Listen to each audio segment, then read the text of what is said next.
ahead on 12 News Weekend today. When it comes to selling your home, there are a few things to keep in mind to keep your home and family safe. Well, you may not know it, but it's National Realtor Safety Month, and Realtor Holly Henbest joins us now to discuss tips on how to keep not only your home safe, but also how to protect the safety of your realtor as well. Good morning, Holly. Good morning. So this is a very important thing because we've actually had these stories on the news where some crazy things happen to realtors or to homes. We have. As a matter of fact, Friday night's Dateline, the premiere episode for their season this year, was about something that happened due to somebody having their house for sale on the market. So safety is critical. And first and foremost, I would say to anybody selling your home, don't ever let anybody in your home to see it. I've had, clients say, oh, somebody was driving by and saw the sign. I was unloading the groceries and they said, could we come take a look? Always say no. Blame it on your realtor. I tell them, blame it on me and say no. Don't let them in unless they have a prearranged appointment with their realtor or with myself so that we can do some fact finding to ensure their identity and ensure that there's somebody legitimate that should be entering your home. So first and foremost, don't let anybody in unless you know that they're legitimate. And I didn't think of this, but I see here personal photos and things that can maybe give off information about yourself inside the house. Absolutely. Something people I think forget about when they're having the pictures taken of their home. I always say pictures are the gateway to getting your home sold because you are splashing the internet with advertising about that house through photos. And in those photos might be family pictures. And you don't want to be telling the world that, oh, you've got 2 young kids living in this home, and you don't want to have their name painted on the wall and so that everybody knows that this is Sally's room. Anything that can personalize the house in terms of your photos on the internet, you want to remove. And it's also nice to have those removed when people are walking through the house. So, if you're a single mom or a single person or you've got a lot of children in there, nobody needs to know that. They only need to know about the house. So just take away any of that personal information that, again, is going to be splashed on the internet.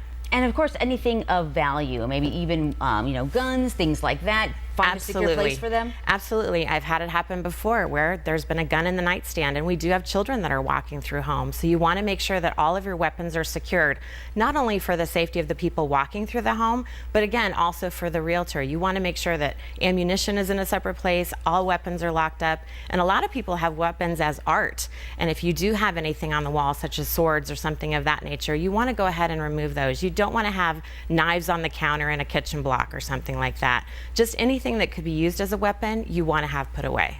It's funny, I went to something similar like an estate sale, and a woman was there by herself, and I walked in and it kind of surprised me that she had a taser and then she had a gun. Oh, wow. Well, she was a woman in a house alone, and realtors do the same thing. And I thought, I didn't think about that. Maybe people, she goes, we get some characters in here. Yeah. So you have to be very, very careful, but I'm sure it's the same thing. Absolutely. You have to be cognizant of your safety and of your client's safety. So you want to be looking out for yourself, not only in terms of what, again, is on the internet, but as people are coming through your home. You don't want to provide any temptation. So you want to have anything of value put away. Again, looking to those pictures on the internet, if you have an amazing art collection, you don't want people to see that on the internet and then be targeting your house for theft or something like that in the future as well. And we've been showing them some of the other items that, kids information, documents, maybe answering machine, or close out your computer screen. So any access to any access. Yeah, you don't want to have your calendar out so that people know when you're going on vacation. You don't want them to know when you're going to close on your next house or when your doctor's appointments are. If you have prescription medications, not only do you want them out not want them out because you don't want somebody to be tempted to take them, but they don't need to know what your health issues may be. So again, just anything you can do to protect your privacy, you want to have all of that put away.